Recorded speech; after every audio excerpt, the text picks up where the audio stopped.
everyone, and welcome to the latest episode of the Winging It F1 podcast. We're all back together for the first time in about 3 weeks because we've all been busy with holidays, jobs, lives, and all kind of things, and bikes, and all sorts of stuff which you don't care about. Freddie and Adam are with me, obviously, in case you didn't know. How are you both doing on this fine Wednesday night? I'm good. I'm doing all right. There we go. In sync. There we go. They're both There we good. go. It's like a duet, except there's three of us. Trio. Yeah, Trio. trio. That's I don't. Oh, me and Riot. dictionary words. Right. Anyway, we're going to talk about the Italian Grand Prix because it's the final event of the triple header. But first, we are going to talk on the topic me and Freddie talked about after the Dutch Grand Prix, but we're going to go into a bit more detail about it. It is the super license rules controversy, which has polarized the paddock. Why is this coming about, you might ask? Well, it's because COLT-IN HERTA, an IndyCar driver who's racing for Andretti, he has agreed a deal, according to reports, to sign for AlphaTauri next year, replacing Pierre Gasly. Gasly will then go to Alpine. But he doesn't have enough super license points. I think, depending on where he finishes in the championship, he'll only have 32 or something like that, and he needs 40. So he's 8 short of the mark. Adam, do you think the super license rules, does something need changing, or should HERTA have had better results to earn his place in F1? Well, in general, I mean, there's a lot of kind of ways to cover this. I think there are issues with it. I think in general, maybe the super license it helps kind of homologate everything and just makes it a bit easier to understand, and I guess gives that baseline level. But there are things like IndyCar where I think the points available to the winner are the same. It drops off really, really steeply afterwards, where I think you get 10 points finishing third or fourth, which isn't very much. Yeah, so fourth. Yeah, I think in general, I think I agree with the super license. It's a weird one because it came in straight after Max Verstappen, and I don't think you can say that he wasn't fit to drive an F1 car and he wouldn't have passed the super license points, but it was kind of to show that, or to stop something like that happening again. So it's a bit of a weird system, but I think it does help just prevent any silliness on the grid in general. But yeah, I think I'm not a big IndyCar fan or know much about it, to be honest, but it kind of seems a bit strange that it's not even level with F2 to me. I mean, for me, the minimum change for me is the points have to change. How can it be that fourth place in IndyCar equates to the same amount of points as DTM for fourth place, which is 10? How can it be that winning Formula Mazda equates to fourth place in the IndyCar Championship? That is not right at all. So for me, the minimum, the points need to change just because of that. I mean, because no disrespect to DTM and Formula Mazda, but it shouldn't even be close. Never mind, getting the same points of winning Formula Mazda Championship and fourth place in IndyCar. Freddie, your thoughts? Well, I think that is the case. IndyCar is a professional, top tier championship that at points has had quite global reach and status. There's a historic kind of rivalry between what used to be kart and champ car and Formula One back in the 90s. Max Mosley and Bernie Ecclestone were tearing their hair out a lot of the time about the rise and growth of Indy racing in the States. And because it wasn't in the States, it was going to Australia, it was going to Germany, it was going to there was 3 races at the UK in the early noughties for whatever it was then. I always forget if it's kart or champ car or IRL. That's a really niche, nerdy moment of it for IndyCar racing equivalent of the time. And so there's a bit of a chip on its shoulder from sort of top tier FIA towards IndyCar. There's also politics in that, their own designated support feeder series is always going to be the one they want to be the main feeder, and the one they want to definitely ensure he's got full grids and stuff like that. But the fact that the top three in F2 get 40 points. So that's a full super license requirement. That's all fine. But then, like, just reiterating what you guys say, it's all kind of just a bit higgledy-piggledy around that. Like Indy Lights, which is the IndyCar feeder series, is exactly the same as the NASCAR Cup Series, which is all a bit mad. And that's less than Super GT in Japan, which is also weird.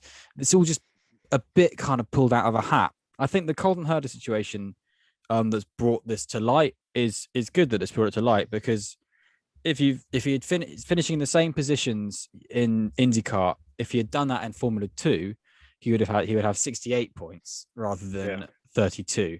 So that's a crucial point on that.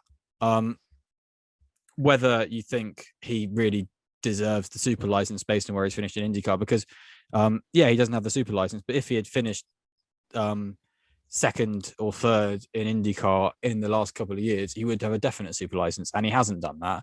So that's a different point, in that we can talk about him as a great hotshot driver, but he's what, 8th, 9th in IndyCar this year. He was 7th or something last year, so he was 3rd the year before that. But so he's won 7 races in IndyCar, which is great, and that's really good, up against all conquering people like Scott Dixon and Will Power, who are great drivers in their own right. But if he were in Formula 2, fantastic, and he would be loved. But I don't know. It's an interesting conversation that's being had now. I'm glad it's being had about super licenses. I don't know whether Colton Herta is the right driver to have it had about, if that makes sense. What I'll say to that is, if you take out the ovals for IndyCar last year, because obviously F1 doesn't have ovals, Herta would have finished 2nd in 2021, and in 2020 they would have finished 4th rather than 5th, which would give him 3rd in points. 2020, wasn't he? In 2020. Overall. Sorry, I hope I've not got that wrong. Yeah, 4th instead of 3rd. Yeah, you're right. Yeah. But anyway, last year he would have finished 2nd rather than 5th. Anyway, which would then give him enough points, which is the point. And also, probably similar this year based on Indy 500, which is double points and stuff like that for IndyCar, where he had to be fair, he crashed on his own in the final practice session before the race, which is on him. But that meant he was in essentially what would be a T car, a spare car that wasn't set up or anything, had no running at all until the Indy 500 race. And to be fair, he performed all right considering that was the case. Yeah. The other thing is, what I'd say is, Andretti is a great team, of course, but Penske and Chip Ganassi are really the top, the very top 2 teams in IndyCar. And I know we can say the same in F2, or Prema, the best team in F2 and that kind of thing. But in F2, the best drivers leave, and go to F1 or go to Formula E. In IndyCar, Scott Dixon, Will Power, Newgarden, they don't leave. They're always there. So that they're always going to be towards the top, and Herta has to kind of overcome that. So I really don't think it's kind of not fair, but saying that IndyCar isn't kind of good enough or whatever because of or compared to F2 or something like that, or because the style of racing's different. For me, it's more competitive, and the driver quality is better, so it should warrant similar, or if not more, points than F2 for me, I think. I don't know what's been put on the records by the likes of Mohammed Ben Sulayem, FIA president, and Stefano Domenicali about sort of why it's like that. I know Stefano Domenicali said a few things about the point system has to be respected and stuff like that, which is really, to be honest, all he can say at the moment. We don't know what's being said behind closed doors and that kind of thing, but I'm sure it's a conversation, particularly if it's being pushed and considered by AlphaTauri and Red Bull as a mechanism that they believe they can overturn. So that's fine, but I don't know if they've said anything on the reasoning of why it is like that and whether it is about competitiveness and things like that, because I think there is probably a good old few conversations going about, well, to be fair, it makes a bit of sense. And I wouldn't be surprised if the FIA are also just kind of drawing up a few plans for a World Motorsport Council meeting in a month or 2 months' time, whenever they next have one.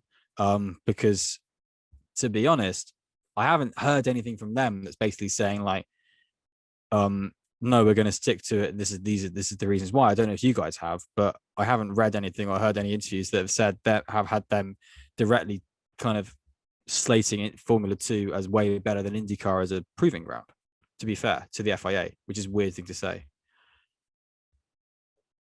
And Nigel is not talking right now because, and he's miming. So, but if anyone's a lip reader and you're watching YouTube, then you'll be able to see that. Yeah, I think, I agree with you, but with less knowledge, basically, that it doesn't seem to make much sense.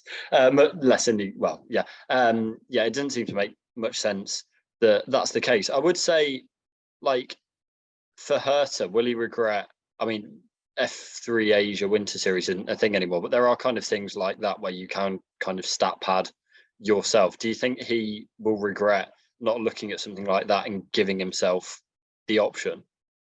You can stat pad yourself, but you've got to have money to do that, don't you? We don't know the financial impacts of these careers.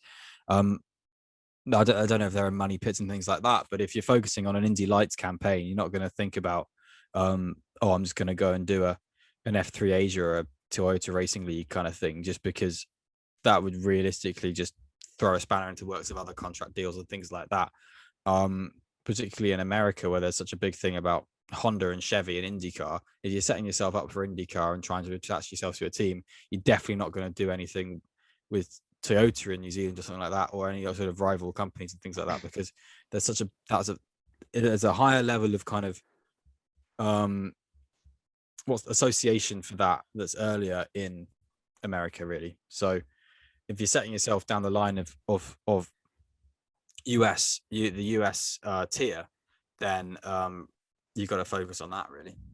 The point I was going to make was, before my sound got off for some reason, and was, I think the reason they've got the point system like this is because they want the drivers to come through F3, then F2, then into F1, because, it is the FIA. Whereas IndyCar, if you're a driver, going to America doing Indy Lights and IndyCar is a lot cheaper than spending millions to race in F3 and F2. And I can't help but feel that is a reason why they kind of, weighted it a bit more towards F2, so drivers don't go to America and go up through that way.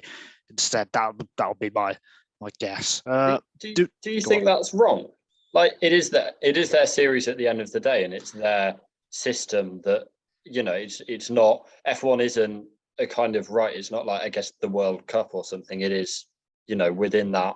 It's a weird one, but it is within that structure that they have the rights to it, or it's their championship, and do they want to offer it out to other kind of competition that you can get through other competition and then get an easier step into F1? If you're taking if you're looking at, it depends how you look at yourself. If you look at yourself as a racing governing body, then you should think about facts, and factually, IndyCar is a standalone professional racing series as opposed to a support feeder series. So from that perspective, you could make very reasonable, very legitimate, and very sort of scientific, realistically, statistical analysis that IndyCar should be ranked really kind of higher just on that.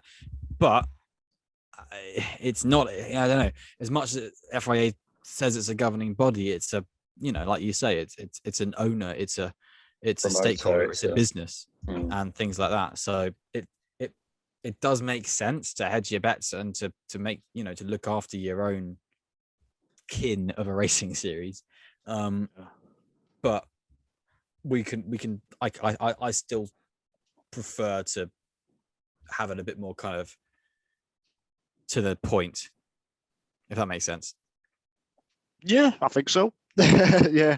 I just run around with words and something happens, and occasionally a sentence happens, but my F1 articles. Anyway, is HERTA good enough for F1? Is that, because that's the big thing here? The ceiling is. License. The ceiling is okay. The ceiling is. The consistency isn't.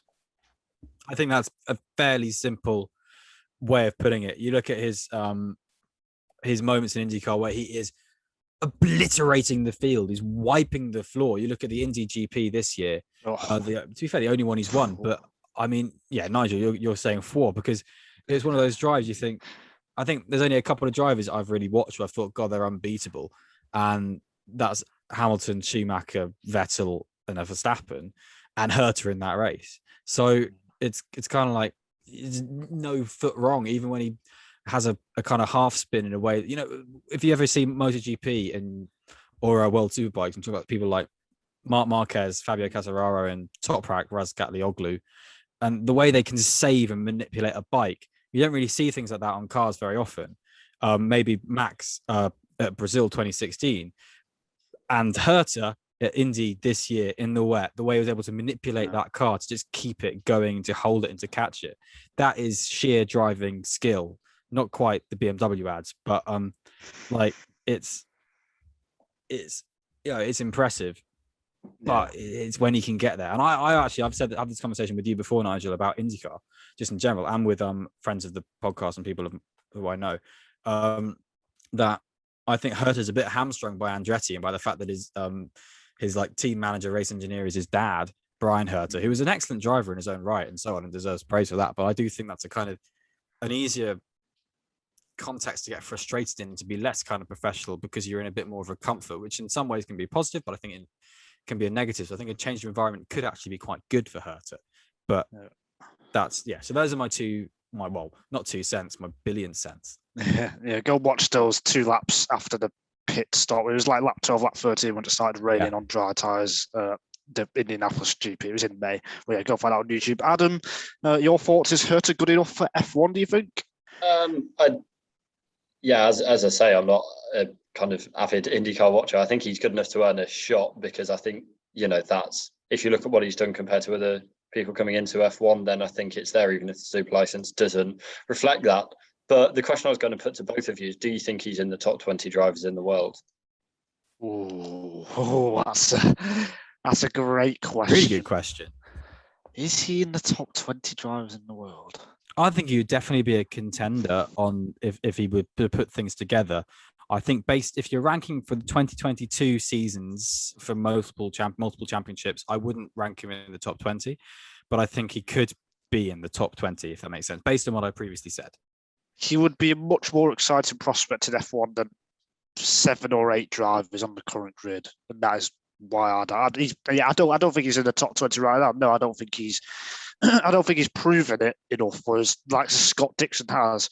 Well, Scott Dixon is never going to go into F1 now simply because of his age. But Scott Dixon is a better driver right now at this moment in time than Herta. But simply because of his age, because of his talent. I mean, he's the youngest ever IndyCar winner. He won in his 3rd race. I remember watching it with a team that as well. I think that's a track. That's an F1 track. Yeah, although the track limits rules, they could go anywhere. But yeah, forget that. The team he's with as well, I think they were it was like a midfield kind of IndyCar team. They didn't have much funding because he wasn't with the full Andretti team then. So that was just amazing. And even before IndyCar as well, he beat most of his teammates, I think, apart from Norris, in every junior formula he did. He didn't win any championships, yes, but again, he was never in the best car, apart from when Norris beat him when they were at COLT-IN, was it British F3? British F3, but Norris didn't win that. He only did a half championship anyway, and Herta only did a half championship as well. There you go. So I think the only thing I add is, like, for AlphaTauri, I think it's a really good fit if he does go there. I think it's better than McLaren. And again, like, does he deserve to be in F1? I think for what AlphaTauri do, then maybe the bar is a bit different there. They're the team that do give people a shot traditionally. How many champions have come from there too? Yeah. And I think for what they're there to do, which is give that environment for people to come onto the grid and not necessarily be aiming at the top the whole time. I think that is a good fit, and I think it will give a good reflection of where he's at if he is on the grid next season. And in a scenario where the Red Bull Junior team is really geared up to 2024, 2025 with the Ayumi Iwasas and your Dennis Haugers, who really needed he needs an impressive second season in F2. The others haven't really quite done the kind of levels. They're not at the kind of a Jean-Eric Verne level going into Formula One kind of consideration, let alone where we have been lucky with Toro Rosso and AlphaTauri with the sort of Carlos Sainz, Max Verstappen, Pierre Gasly-esque drivers. So it's worth looking outside of the stable, and it's worked before for them back in the day when they get people like Mark Webber and things. And it has also failed in the past. Sebastian Bourdais came from winning IndyCar many times, well, a lot, to Toro Rosso, and was rinsed a bit by Sebastian Vettel. He showed good pace. The race Vettel won, he qualified fourth and then broke down on the grid. And so that could have been a different story of a race if Bourdais was in it, which, you know, was a good performance, but he was dropped mid-season in 2009, and that says a bit too as well. So, you know, that sticks in the mind if you're Helmut Marko. So it'd be interesting to see where they go with this. And they've obviously weren't convinced by Pato Award, but that was also more due to a super license points mix-up, because they thought he had more than he did when they were in a bit of a crisis. So that was a miscalculation more than a dropping of a driver. But he's performing better than HERTA really in IndyCar, and he's not being considered for this. So who knows? Who knows?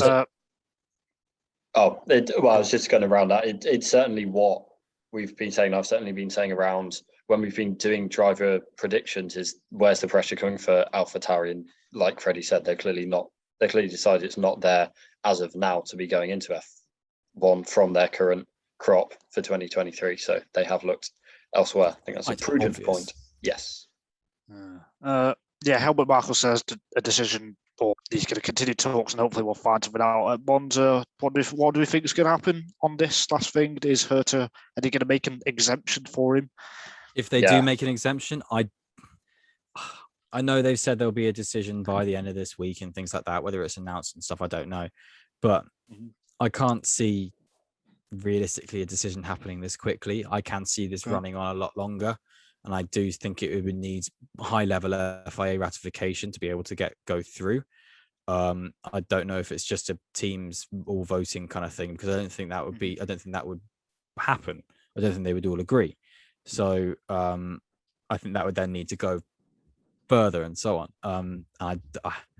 So realistically from that, I don't see that happening, which I then think I don't see then Gasly getting released, which then I think makes the Alpine driver a bit more interesting, which means I think this is all going to go on for a lot longer than the kind of media narrative would like it to, because we're all still talking about it now. But I have an inkling that we're going to be talking about this in December. Oh, wow. That is a shout. Okay. I think it will happen. I don't think it'll be December. I think over the next couple of weeks. I'm optimistic, and I really hope it does. And I would love to see her to do well, just because I know if he doesn't, IndyCar will just, you'll get people saying, "Oh, look at that, an IndyCar driver has come over from America and he's rubbish." That's a really good point, because I really would love it to happen. I would love it to go well, and I'd be a really big fan of it happening. I mean, I've spoken so many times before about loving so many different championships getting their time to shine and really sort of being kind of considered proper by Formula One, because I think the bubble of F1 is so ridiculous sometimes. But I also have that gives me a little bit of a reservation, and I do kind of think, it'd be nice to kind of just everyone to think it's great and not have to worry about putting it to the water test. But I would have a bit of faith. We all need. Faith. I would be interested I hope it does happen, because I'd find it an interesting experiment, and I think it will. I think the super license is there to set a precedent for drivers coming into F1, and the reasons I can see they wouldn't grant it is because they don't want to set a precedent that there's an easy way out. But I think for what it's trying to stop, I don't think that's the case here. So I don't think there's any risk. So I do think they will pull it through. I think if Red Bull and AlphaTauri are pushing that they want this driver in their team, I don't think they're going to say no. And I think that we'll see Gasly go to Alpine, and that will be fun as well. Yeah, agreed. What a fun, serious discussion. So another fun conversation we're going to have, I'm sure, is on the Monza race, the Italian Grand Prix this weekend. Ferrari have got a yellow-ish livery that they released on Wednesday. I love livery chat, as you know. Do you like it, Freddie? Do I like livery chat or do I like the livery? I mean, the Ferrari 2022 F175 Monza Italian Grand Prix 2022 car. It's all right. I mean, they just put a few scratches on an engine cover, really. But I like the rear wing, where they've done a proper sort of retro, sort of 90s Ferrari logo, because I think that looks good. The sort of yellow blocky Ferrari writing, it looks good. Could have done a bit more with it, but I mean, there's only so much you can do before you're basically advertising for Renault, which is fair enough. It's nice. It's fun. It's something different, and you know, they've obviously seen how well it's gone down in the past when they've done it in 2020 when McLaren did it in 2021. People love a bit of a flash difference, and it's good for marketing. It's good for a bit of a laugh and a bit of fun. So why not? Yeah, why not? The yellow race suits look good. Yeah, that's what I was going to say. I actually don't. I think the car looks fairly hideous, really. Like it's just they've put a bit Rear of wing only. Good. Yeah, I agree. They've just put too much, and they've not really thought it through. It's just kind of like in a weird triangle on the engine cover. And if they'd, to be honest, I think it would have been better if they'd just kept the rear wing with black and then had the Ferrari in yellow. I really like the engine, the race suits, and I don't know if the pit crew are going to be wearing stuff like that as well. But that's very Rush, so that's going to be really good. But yeah, I think I'm actually not a fan of the car. I think I wasn't a fan of their Mugello, whatever that anniversary was, car. Burgundy, 1,000 years. 1,000 Yeah, years? No, 1,000 races. Yeah, it was just a bit kind of, yeah. It was just a kind of weird colour that wasn't really, it just wasn't very good. But race suits, good. I like the retro logo. I don't remember when I feel like when I was like growing up but quite small and like still had toy cars and stuff, that was the livery. So it was the logo. So I don't really remember when it stopped being it, but it's kind of that's why I like it for me. Well, yeah, two very different eras there. But not a fan of the car. The race suits are cool. Overall, it's probably not going to help them win. Was Freddie good? I don't know. I was just going to say, reiterating, like, who cares if it helps them win? Like, it's a bit of fun, really, and it's we all go on about sort of team strategy on social media and things, and they say something like a joke on social media and that kind of thing, and that's PR and does well. Why can't you can do the same thing with what a car looks like and things like that? So. I do. All power to more teams doing this, please. I'd really like a full yellow Ferrari. I think that would be better. But also, we were discussing this off podcast, the 1964 North American racing team, which they sported for 2 races and was white with blue kind of stripes and circles on. Looked very good. So look that up if you're not seen it, because it is one of my favorite underrated liveries. And I'd like to see them do that as a heritage thing at some point if they don't go all yellow, which they probably won't. Yeah. Nigel, do you have anything to cheer about though? No, I don't. Why not? Explain to the listeners why you don't have an opinion on colours of cars. Because it doesn't matter. I don't. Oh God, no. I don't know. Aesthetics of a car doesn't really. I just don't. It does nothing for me. I just care about how fast it is, and compared to other cars. So, yeah, that's my take. Is that enough? Yeah. Do you like with buildings? If buildings look nice, or do you prefer being in a nice looking room than if it still does the job? Do you not care about other things? The space is. I've got a window. Got a door. Yeah.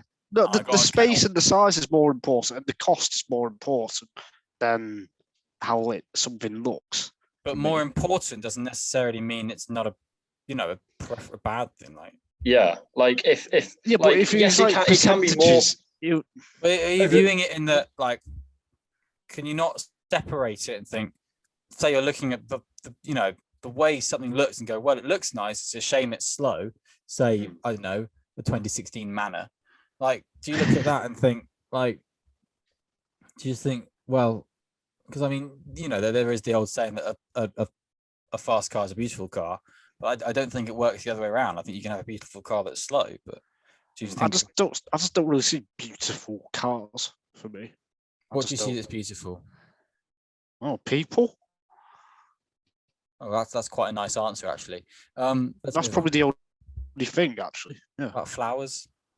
No, I think it's only people. Anyway, I've got well too serious about this, my boys. I can't wait to see what like if Nigel's like, oh, I bought you some flowers, and then give someone some grass, and or something just like that. It's like, is this what people find beautiful? It's frozen as well, so it's yeah. really hot now it's more like sledging and bullying. Sorry, Nigel. It's been quite an interesting trip into Nigel's head, to be honest. It's like, It's frozen on a really nice image, though. Yeah. But he wouldn't appreciate that. Actually, no, he would, because it's people.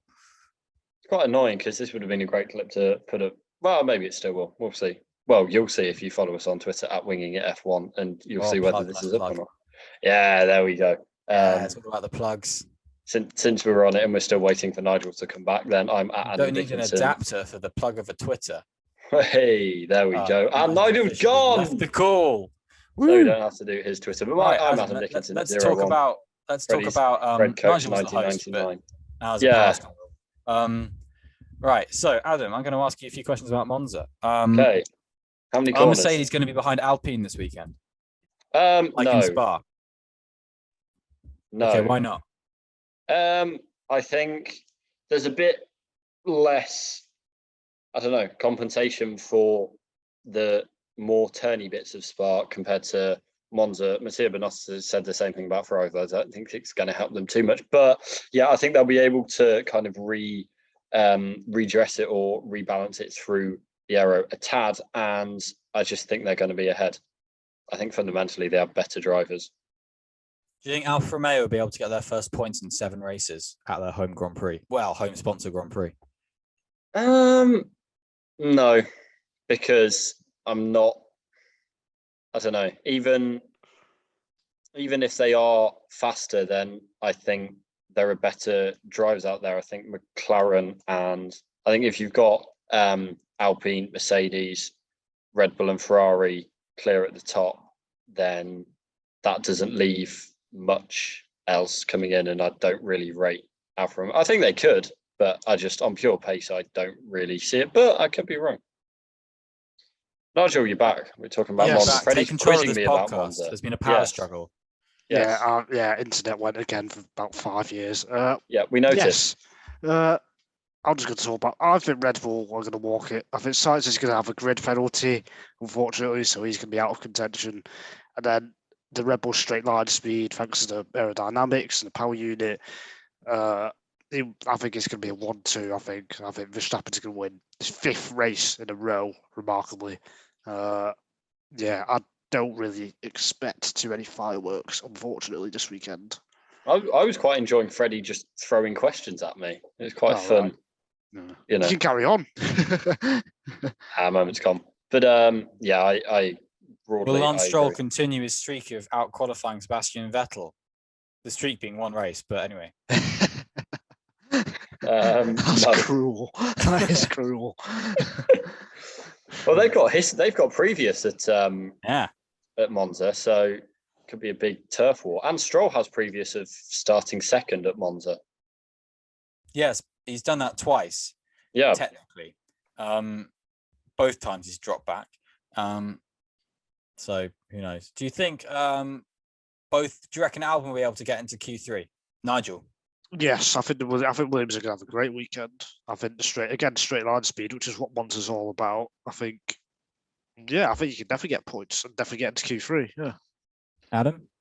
Yeah, I agree with that. I think Albon's I agree too. In good form, and the Williams is a good car. How much do you think we'll see a repeat of 2020, 19, where no one got a lap in? 2019. That's a year lot away from now. No, the slipstream of these cars is less powerful this year, so it won't be as big of a factor. I mean, yes, they'll still try to get like a 2-3 second gap, which is like the perfect kind of distance. But I think with a less effective slipstream, I don't think we're going to see a scenario like that again for quite some time, unless they changed the regulations a lot towards having a bigger slipstream and heavier cars. I think I can see it happening. Yeah, I wouldn't bet against it or on it because I mean they were doing toes in Spa, so Yeah, I do. toes are that was working only because Spa. of grid penalties, though, wasn't it? Yeah, but they were still trying it. I mean, you can still. I think it made it more definite that they were able to just do it with the Alpines and with McLarens and Red Bulls. But I think there's still reason to attempt it, in my opinion, and to try and get your best you can. I don't think it's. I think it's still is a bit silly the way it all clusters up, but I don't see it not happening. But I can see more of an attempt to avoid it because there is going to be a mess up in the F3 finale. F3 weekend though, we should say who do we think? There's 6 drivers on over 100 points. You got Victor Martin, Isaac Hadjar, Ollie Behrman, Zane Maloney, Arthur Leclerc, and someone else. I think Martin. Martin's. I can see him in F1 in the future. I think he'll win the championship this weekend. To answer your question, but I really rate him. I think he's got. I think what he's done in his career so far. I think he's one of those big young talents who I don't really rate too many of at the moment. And you have a great tracker with that. I mean, Christian Lundgaard just crashed into a panel in IndyCar just gone at Portland. Yeah, but he's doing he's on very well target this for year, a isn't he? year. And you also rate Teo Porcher, who he should be in F1. Oh, blimey. Okay. He's just having a bad year. That's all. Yeah, so is Alex Albon, mate. Yeah, exactly. Give Porcher time and give Victor Martin's time. Okay. He's in I don't his know. second year, and he's He not might walking it. He might benefit from. He doesn't have to be. He might benefit from got the talent. Piastri's situation, really. Alpine, I don't know whether they'll want to kind of push Not going to go to a F1. junior up. Not straight, but I think, considering he was the one that they were meant to be bringing in and now they've had that taken away, it could go one, two ways, I guess. They could kind of bin the whole thing off. But I can also see it maybe being a bit more of a push to get someone in. I don't really see Dylan being that guy. So, yeah, I think Martin's, although I'd like it to be Behrman because he has a fantastic pedigree so far. He does have a fantastic pedigree. I've been He's really a star. impressed with. I've been really impressed with Isaac Hadjar. Better than Martin's. I think yeah. No, I'm not having that. I think they're all good. The really annoying thing. German and Italian F4 in the same season. No. Italian Martin's F4. F1. Italian F4 anyway. 2025. Watch out. Is that a threat? Anyway, but and he's in his first year. Martin's in his second year. So I think realistically with these drivers, I think Behrman, Hadjar, Maloney, Martin are all very good drivers in my opinion, and all should be making the step up to F2 for next year into a decent team, to a Dams or to a Prema or a Carlin or that kind of thing. I think they all deserve it. So realistically, I think they're all doing really well, and I've been very impressed, frankly. I think Hadjar's going to win it. Ooh, okay. I hope so now. I said Martin, but I hope Hadjar wins now, just to prove you wrong. I always get bullied on this podcast. Yes, you do. You bring it on yourself. In it, though, is a shame. I do bring it up for myself. Do we have any more random questions to throw at this? I'm quite enjoying this. I've got loads of random questions about. Go for it. Throw some quickfire. Does it have to be motorsport related? Yes, it does. It's a Monza podcast. Right, never mind. The Winging It F1 podcast. The Twitter is at Winging It F1. Go follow. Who's going to have the thinnest rear wing? There is a correct answer to this, actually. Oh, is there? Oh, really? Yeah. Is it Williams? Yeah, I'll say. I know my aerodynamics. I would say the correct answer now, going into the weekend, is Williams. Maybe on Friday it will be like Haas, but who knows? Do we think it will be the fastest ever F1 race because of is it one record 1 hour 15 or something because of average? I can't remember. No, I don't think it will be because I think the cars are slower. Well, yeah, we don't have refueling. Was it not a few years ago they broke the record? It was a few years ago, but I think these cars are a little bit slower as well. And I also think refueling would make these ridiculously faster. And I think who knows what will happen in the future. Cool. So we have 1, 2, 3 predictions, which we never come back to. Although I got both of them last. Yeah, I think I said To be honest, we can't even check you on remember. that. We won't. We're just going to have to. Yeah. I'm going to call you a bluff on that. I think De Vries, Giovinazzi, and Sonoda. Okay, right. Oh wait, we're not talking about the first minute of FP1. I think the first minute of FP1 will be Verstappen because he's always fastest in the first lap in free practice 1, like the first 5 lap. He doesn't set a lap till a minute to go. True, he does go out late. Yeah. Verstappen, Perez, Sainz. Oh, Sainz, even though he might take a grid penalty. Interesting. Well, he might not. He might not. I've not heard that from anyone else. I've only heard that from you. Yeah, true. And I am wrong in many ways. It's like when you reply to a text in your mind, you're like, they haven't replied yet. You're like, oh, I didn't actually send them anything. It's like when you think the podcast's not gone up. Nigel has thought, yeah, Sainz got a grid penalty. Yeah, obviously. Podcast's not gone up yet. Oh, wait. Sonoda's got a grid penalty. We should mention that. He's got a 10-place grid penalty because AlphaTauri are messing around. Yes. And at least they've done so, but that's because he got a reprimand. He got a bloody reprimand. Because he's got a few reprimands, he's got a grid penalty, which makes it look like he's got a grid penalty for all the messing around with seatbelts and whatnot that happened in Zandvoort. But no, he just got a blooming reprimand. So I don't know. Oh no, I've taken my seatbelts off. Reprimand. What's that? It's nothing. He just got flicked in the nose. You called for a race ban, didn't you? I just got race ban, definitely. Yeah. For the seat. So the team. The team can't have a car there, in my opinion. In Freddie's opinion. Adam, what is your opinion on the first, second, third for Sunday, the F1 2022 Italian Grand Prix? I quite like the idea of them not having a seat, that they just the car is allowed. The car is allowed, but they're just not able to have a fitted seat in, and they just wheel to the grid. Doesn't put away for the formation lap. It's like, oh no. They just sit on the plank and have to drive from there. So that would hurt, wouldn't it? My God. Don't take your seatbelts off then. Unless it's the end of the race or you're in a safe place. Anyway, always wear your seatbelt. Like you've made the problem worse with that. Like, don't take your seatbelts off. We'll just take the seat out then. Fine. You like it then. It'll just be a belt then. When it crashes, that's dark. Yeah, wear a belt. Belt. When you get For what? Podcast advice. What was the one? Was it like Turkey review or something? That was Jeez, come on. Winging it international assistance. No, it definitely wasn't that. Anyway, Perez, Verstappen, Sainz. Perez, Verstappen. I've got to go different. No, you don't. You just got to be right. Leclerc, yeah. Perez, Verstappen, Leclerc. Verstappen, Perez, Leclerc. I hope I'm wrong. But, yeah. So do I. That's rude. On many things. Got against it. Anyway, this has been a weird one, hasn't it? I hope you enjoyed listening and watching to this on YouTube, Spotify, Apple, and watching to this. Amazon Music and all those other ones, which I can't remember because not many people watch via those. These are Stitcher, Amazon Music. We love you. We also love you if you're listening to us on Spotify, Apple Podcasts. Not called iTunes anymore. We call it iTunes for embarrassingly too long. They've not been called iTunes for ages, and we've not called them iTunes for like years. No, we still called them iTunes when they weren't iTunes though. But everyone did that. Everyone did that in like 2020 or 2019, but it's not. It's miles past that. That's why I said Apple iTunes existed. Google Podcasts. We're on that. What comes up? Bing Podcasts if you want. No one uses Bing. We can't on Bing Podcasts.